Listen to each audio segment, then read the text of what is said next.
Welcome everybody to the 2022 Star City Shootout presented by Zen Llama Disc Golf. This tournament took place in beautiful Lincoln, Nebraska at the Beal Slough Disc Golf Course on May 21st and 22nd, 2022. My name is Lupe Demas and I'm joined by the course designer, Mr. James Fletcher. James, happy to have you. Yeah, glad to be here, man. This was an awesome tournament. We've got a great card of 5 guys heading into this final round at Beal Slough. There was a lot of long drives, a lot of really cool putts. I'm just excited for everybody to get to see this coverage finally. Yeah, we got some great players out here today and really looking forward to seeing these guys attack the course. So we've got a couple guys from outside of the state, a couple guys from nearby, and then also a local guy that we know and love very well in Jonathan Fletcher. But we'll get intros actually from you live after we get into hole 1 here. All right, so now we're taking a look at hole number 1. It's a 336-foot par 3. James, why don't you tell me about the hole? Yeah, so hole 1 starts off as really being one of the more straightforward holes on the course. I think you're going to see some fairway drivers out of these guys, just letting the disc naturally work back to the left, possibly playing for a little bit of ground play to get a few extra feet up towards the basket, but I think these guys, landing in circle 1, circle 2 shouldn't be much of an issue for them here to start things off.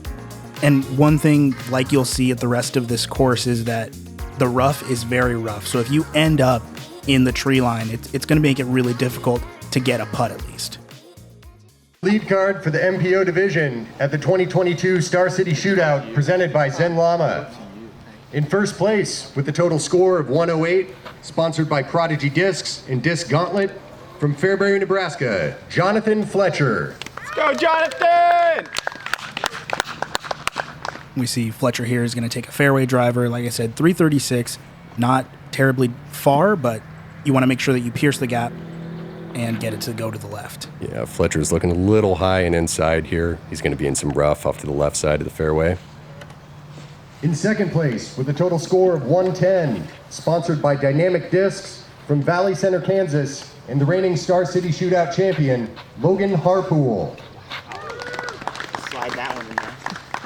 Awesome to see Logan down up here in Nebraska again. He was here last year, so great to see him again. Yeah, the 2021 Star City Shootout champion. And just like that, a little deep. So in third place with a total score of 112, from Kansas City, Missouri, the pride of Nebraska, John Jones. Let's go, John Jones! So why the pride of Nebraska? John just told me to introduce him as that. I'm not sure why. I think it's a self-assigned name. I love that. I love that a lot. He plays at quite a few tournaments all over the Midwest, so really cool to see him. Nice overstable disc, it looks like. Yeah, and John swung this one a little more out to the right than he wanted to. Got caught up in some of that stuff there. Kind of looked like he was playing for that skip up to the basket.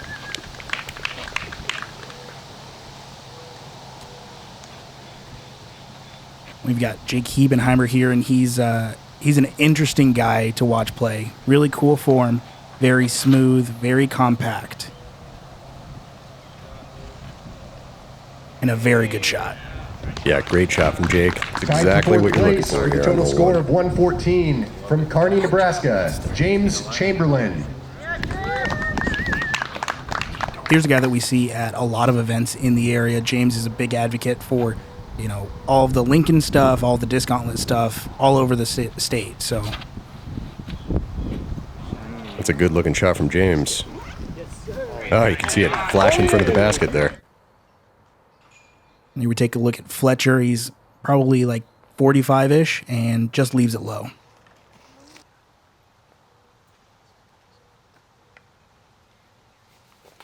Wow, dude.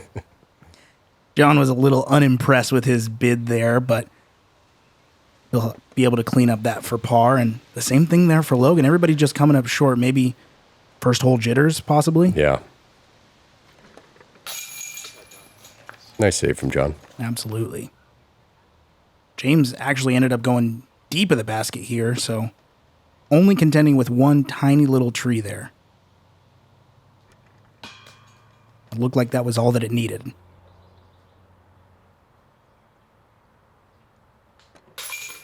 And nice tap in from Jake. Yeah. Lone birdie. Surprising to a certain extent because It's a straightforward hole, but like we said, Beal Slough has teeth.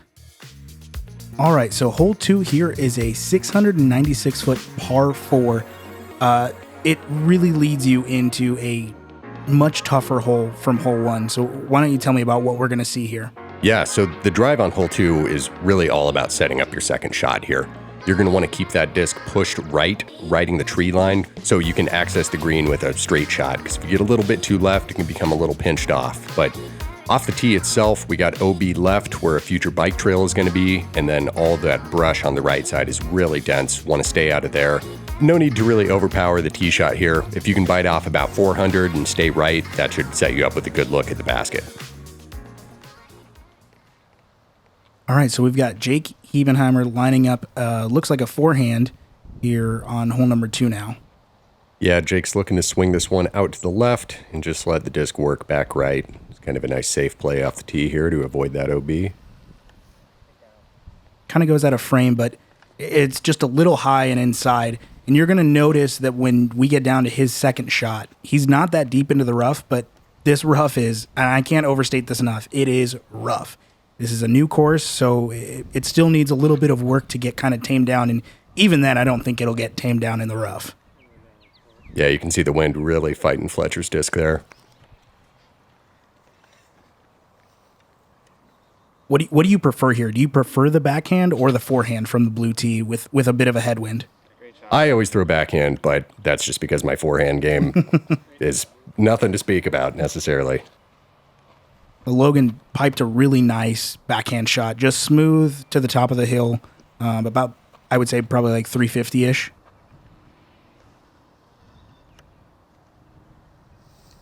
And yet again, the wind just kind of turning John Jones's disc just a little bit too much.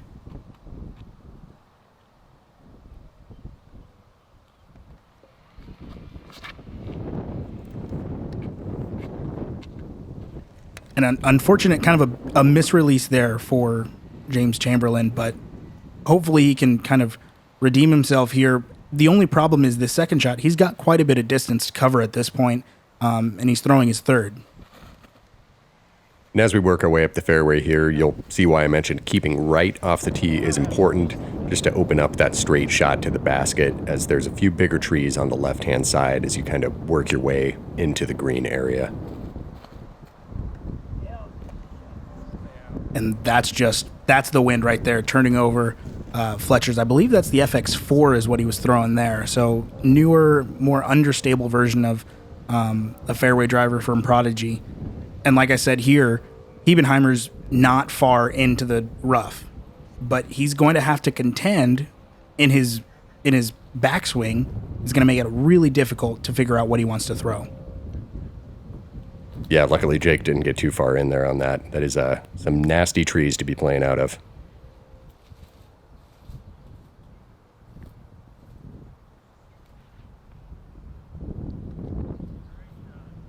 As you can see, it's just really important to take your time, like I said, especially on this course, to really focus on exactly where you're reaching back and how you're going to release the disc, because any missed reach back or release is going to cause a really errant throw. Jake was able to get past those initial guardian trees, but disc just didn't really fight out at the end, and he's going to find himself in some rough again.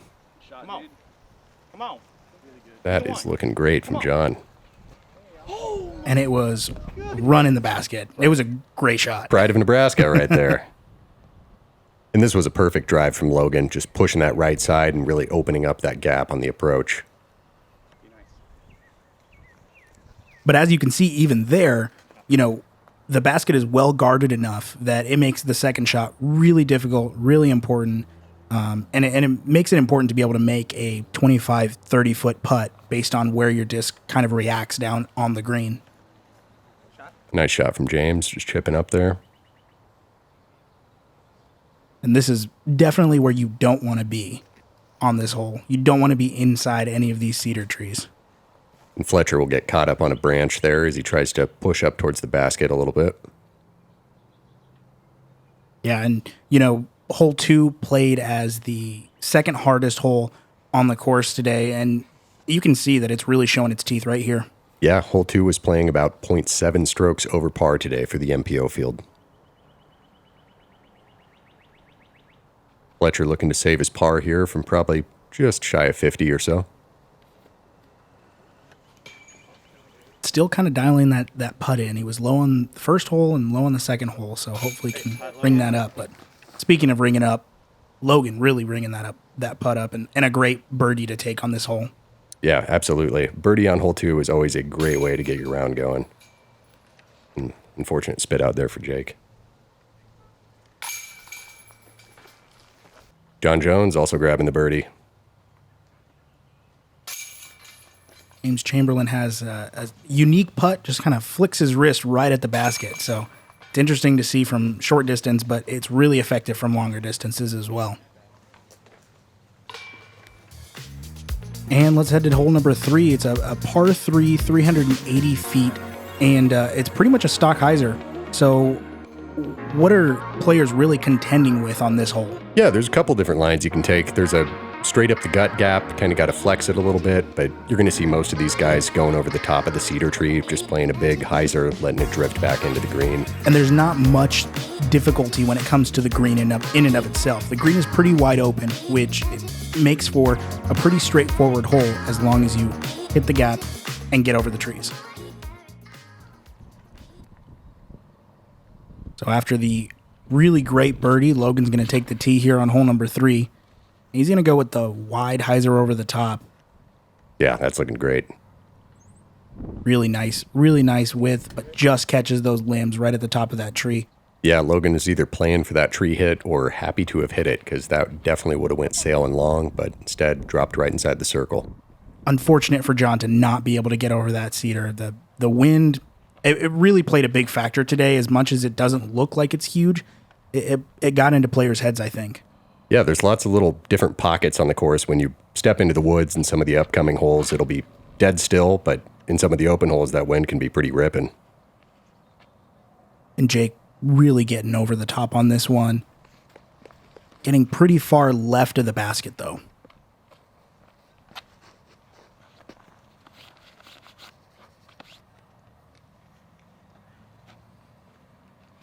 Fletcher looking to get something going here. Just left the nose up just a little bit, and it's going to stall early on him.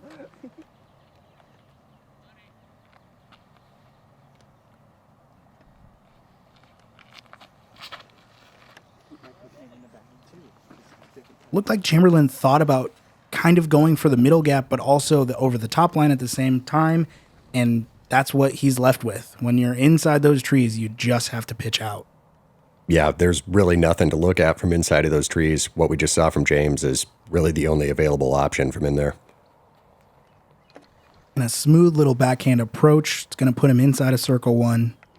No problems there. He's just going to take his bogey and get out of there. And luckily for John, he didn't end up in that big cedar. Simple par for him here. John likes to run baskets, doesn't he? Does. It really looks like it, at least. Well, he's got a nice approach game, just utilizing that little nose-up floaty shot, allowing him to take a bit at a basket, but not going to blow by if he misses. This is a little bit unfortunate for Logan to have landed right on top of this stump, just kind of a little bit maybe in his head when it came to the putt. Because the height was great, just the release was off.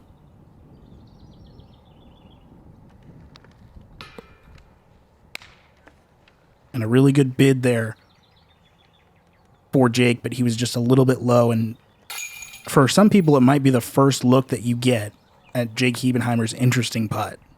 Yeah, one of the most unique putting styles I've ever seen in the game, and he's a great putter too. Makes it work for him. Absolutely. We're just going to have a bunch of cleanups here. Never mind. I hate to see that. And a tough start for Fletcher, but hopefully he can pick himself up here and get things going here, because the next couple holes are extremely difficult. Yeah, surprising to see no one on our card here picking up a birdie on hole 3. So hole 4 is a really difficult par 4. Why don't you tell me about the shape of the hole? Yeah, many people consider hole 4 to be one of the signature holes out here at Beal Slough, and it's really, as you get into the course, this is a hole that starts to show you a lot of what the course really has to offer in later holes to come. To get to the ideal landing zone on this hole, you're looking for about a 330, 350 foot drive. It's a right to left moving hole. Ideal flight, in my opinion, is a flex forehand. You can also put out a soft little hyzer, let it fade down to the landing. But if you can bite off extra distance with that flex forehand, that's going to be the best play here. So now we head into hole 4 here, and a very unfortunate tee shot there for Logan. He's in a really tough spot, and like we said, the tee shot here is probably the most important shot on this hole, because once you get into the second and even the third shot, if you're not putting at that point, it's almost a chuck and pray. But the first shot, you really have to place it down the fairway, get yourself as much down as you possibly can before getting to the, that kind of peninsula of trees in the middle of the fairway. Yeah, Jake's shot there was actually looking pretty good if he would have been able to keep that a little bit lower. And Fletcher's going to get caught up in another one of those big cedars, similar to what you saw in hole 3 there. Not much you can do from inside of that tree. And of note, at this point, Jonathan Fletcher's lost the lead to Logan Harpool. So it's very possible that that's kind of playing into the reason that he's struggled so far into the round already.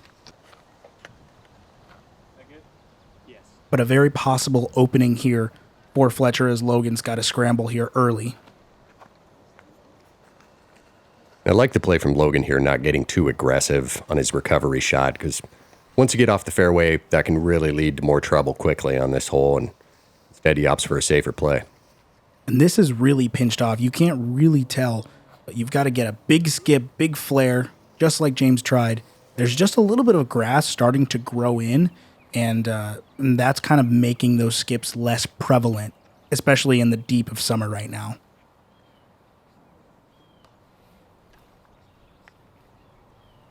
And like you said, this is as unideal of a position as you could be on this hole. Yeah, Fletcher just chipping out here, looking to land in an area where he can do some work from.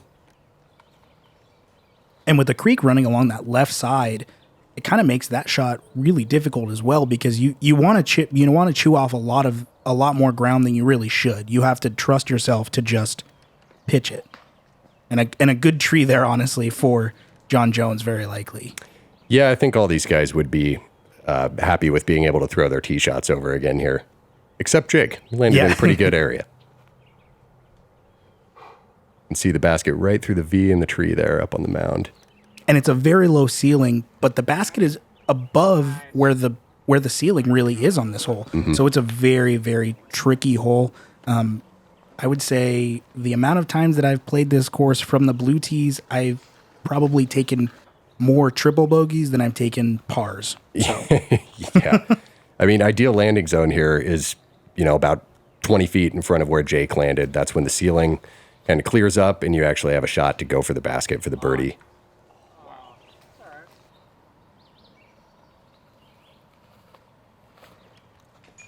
Jonathan with a really good looking shot there.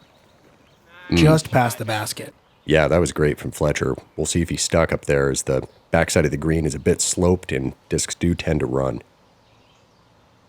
One of the big draws to this course, I think, for people in the area is how secluded it is from the rest of the city. It feels like it's just quiet, and you can just kind of hear all of nature around you. It's a beautiful property. Yeah, great piece of land out here at Beale Slough, and it is rather secluded, as you said. I mean, the occasional dog walkers coming through the park, but otherwise it's pretty much only golfers out here that you're going to see.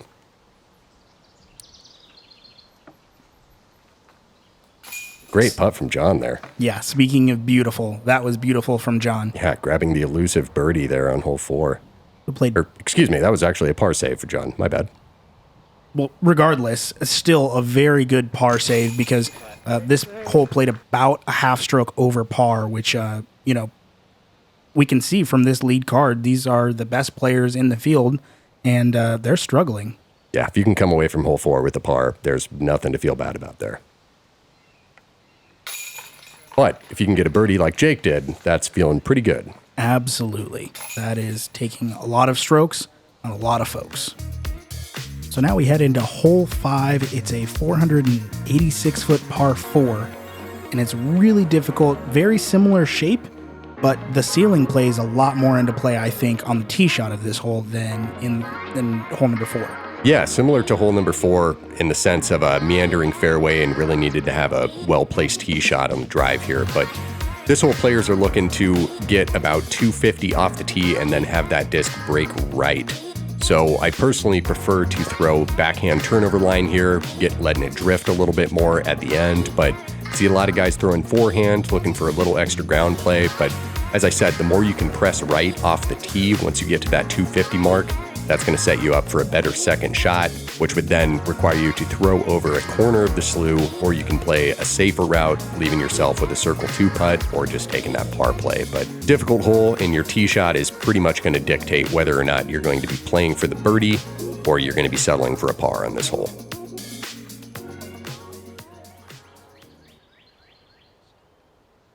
So with that awesome birdie, Jake heads into hole number 5. And a really good tee shot here, too. Might be a little bit inside, if I'm not mistaken, but a good shot regardless. Yeah, I think that was just a tiny bit pinched off. But as I mentioned, getting that disc to move right at those trees, right about where John hit there, is really what you need to do in order to get yourself in position to play for that birdie. John Jones's shot right there was as ideal as it could have been until it hit that tree. That was going to be in a really, really good position. Unfortunately, he's really far out of position now, and he's going to have to scramble to get his par at this point.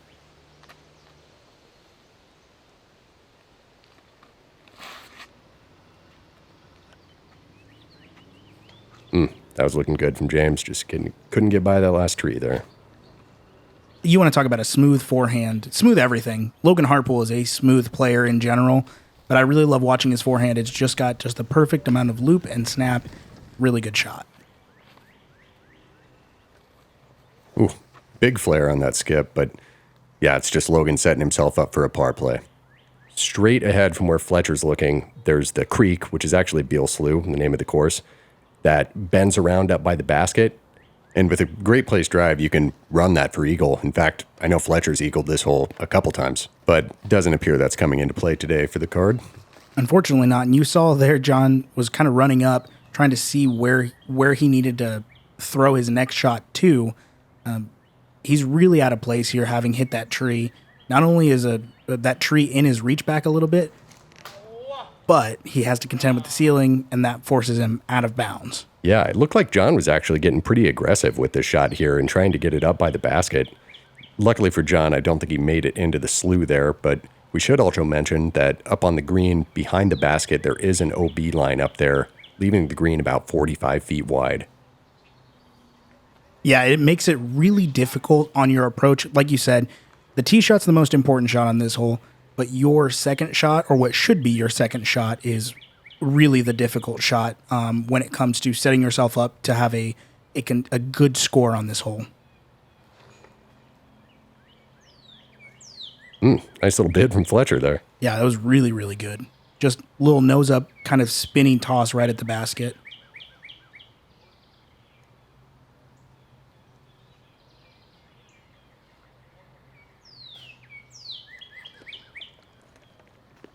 Jake kind of pulls it a little bit right, but he should be all right.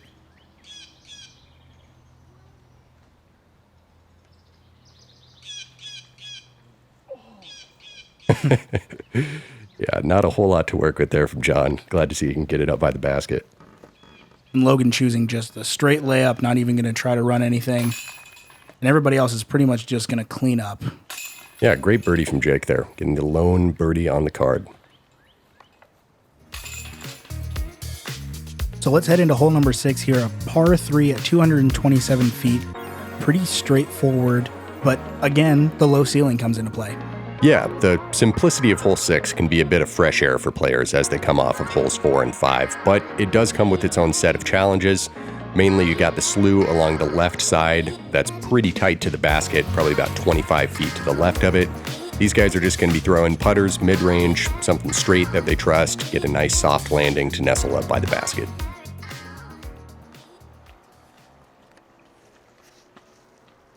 With that really good birdie, Jake's going to continue to have the box here. Yeah, and we'll see the guys wanting to be real mindful of speed on this hole and just making sure that ground play is in control when it hits so it doesn't skip on them. Yeah, and that wall doesn't really play into the flight of this hole at all, but it's just one of those little things that I think you guys added into the course that just kind of gets into players' heads a little bit. Yeah, that was really the idea behind the wall, was just to make you think about pushing it up a little bit, and the hole does have a low ceiling, so yeah, don't really see a ton of people hitting it, but certainly more of a mental thing, in my opinion. And I don't want to toot my own horn here, but Logan threw a Moonshine Warden. That's my throwing putter, so There you go. you know, Logan and I are essentially the same player. We'll just put it that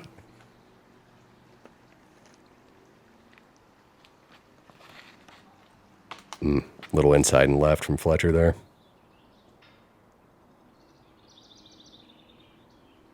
And I believe we missed Fletcher's upshot at this point. But right there, Jake just kind of going over the top of the basket. And as you can see, it's not exactly open behind the basket, but a really good putt. Yeah, great par save there.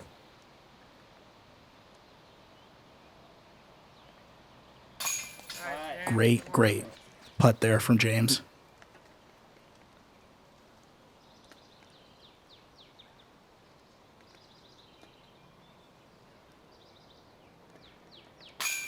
Nice, Fletcher. Good work.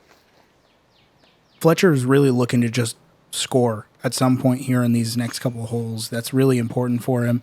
And as you can see, Logan just kind of taking a little bit of a step back. The basket for hole 7 is right across the slough there, so Yeah, James, Logan, and John all grabbing their birdies on hole 6. So we move into hole 7 here, a 275-foot par 3, the hardest hole in the course, and deservedly so. This hole is dangerous left, right, high, low.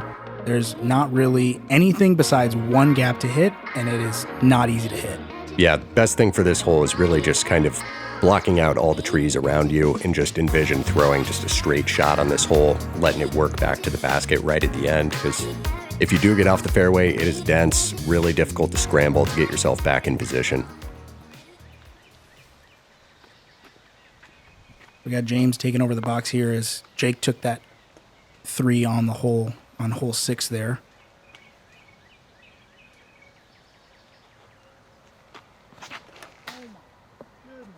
And that is much simpler to do than it looks. It is, that gap looks huge on video, but I promise when you're standing on the tee box, it is tiny. Really great kick off that tree, too. Yeah, right absolutely. back in the middle. That's how you do it. Yeah, great throw from Logan. I mean, just simplifying the hole and executing on a shot he knows that he can.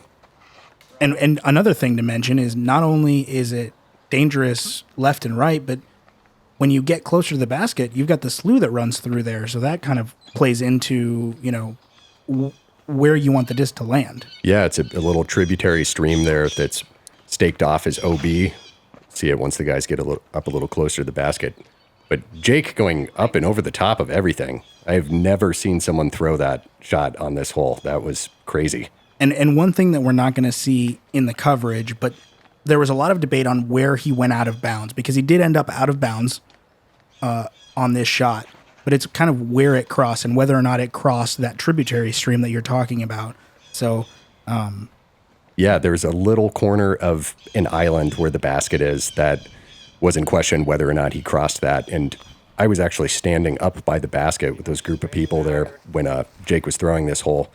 And even being about 40 feet away from where it went OB, I could not tell at all whether that was in bounds or not. yeah, but like you said, I think that might be the first person that threw a grenade on this hole in the history of this course. Yeah, I've looked at that line loosely, but it's like, no one's going to be throwing that. But there he is. And one thing that I want to point out about this disc specifically that John's throwing here is that's a DX Condor, and Logan Harpool made sure to let us know. I was standing in that crowd as well. He made sure to let us know that that was a Condor, and it's a super class disc, really huge lid style disc, and just cool that he throws it in competitive rounds. This is the spot that they gave Jake after he did in fact go out of bounds, but where they decided that he had crossed over. Yeah, just right on the corner of the green. Unfortunate spit out there. Just a little bit left side maybe, but a good bid regardless. And the same thing for Fletcher there. And unfortunately, that doesn't do anything for the momentum that Fletcher wanted to pick up on this hole. It's a great par save from John. And the easiest of birdies for Logan right there. Textbook. And a bunch of cleanups, and we'll head on to hole number 8.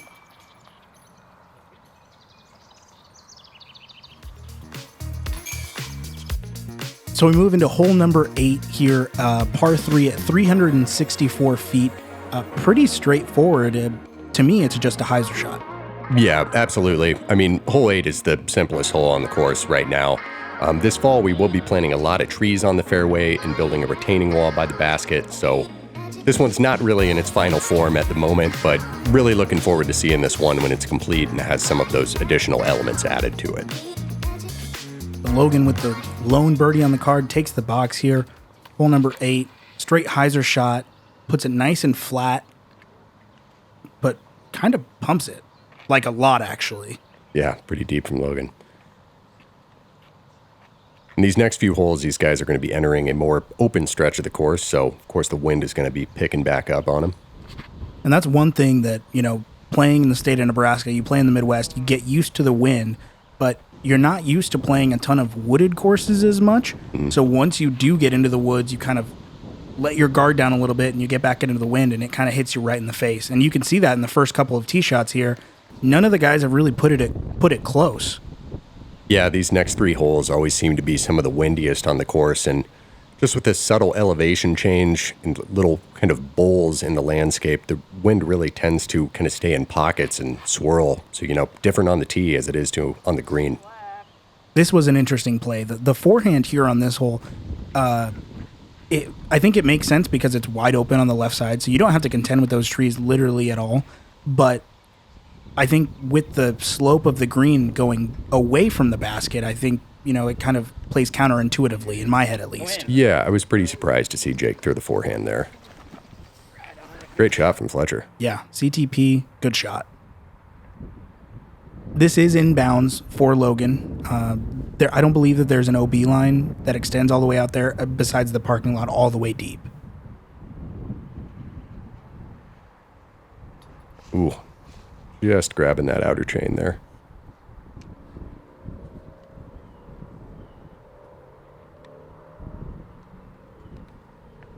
And you can see the wind just slamming his putter straight down.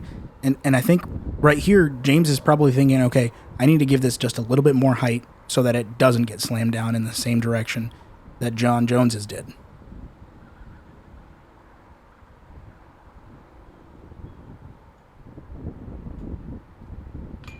Yeah, you can see just a little bit of hesitation right before he threw that there.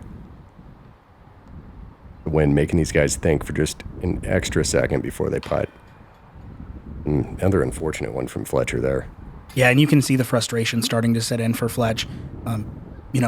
It's tough to see, especially for people like us who know him very well and support him and really want him to do well. To see him struggling on a course that he's very familiar with is kind of a perplexion for us. But we hope we can slowly bring this back together.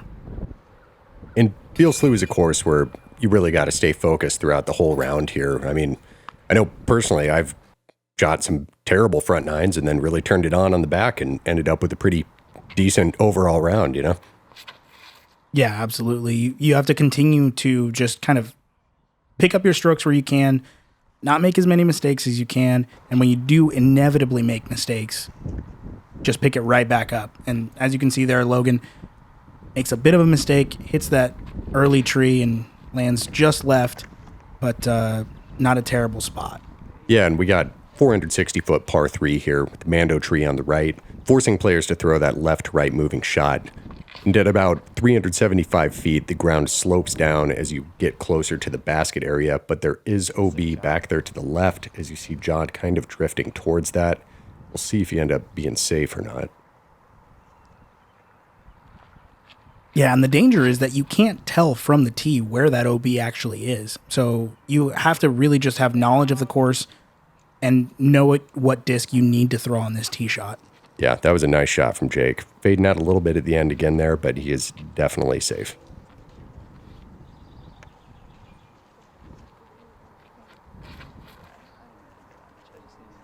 That looks awesome if it can stay up. Yeah, great shot from Fletcher, just really taking full advantage of the width of that fairway there. And there you can see the rest of the basket. That hill just kind of drops right down, like you said, right about 375. And a really interesting spot for James to have ended up here. Ooh, giving it a little bid. I thought Fletcher got a little further on the drive than he did. Looks like he's about 55 or so. Almost ringing it up.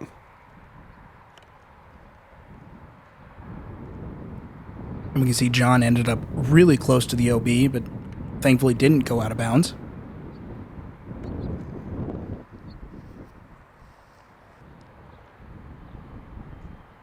And one thing that's a little bit difficult to tell from this camera angle is just how much higher the basket is from where both John and Jake were putting from. It's at a pretty decent slope.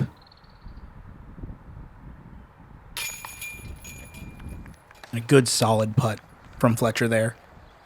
Clearly wanted to make sure that one just went in, as he's missed just a little short and left for probably the last couple of putts. And you can see that flag blowing in the background there as James taps in that putt. Just really giving an idea of what type of wind these guys are dealing with out here right now. Absolutely. So that does it for the front nine. After 9 holes here on the final round of the Star City Shootout, we've got Logan Harpool at 14 under, John Jones at 11 under, and from the chase card, Jesse Adame surging at 11 under as well. Jake Hebenheimer at 9 under, Fletcher at 8 under, and then James Chamberlain at 7 under. We've just got a ton of really good golf left to be played here on the back nine. Come on back and join us.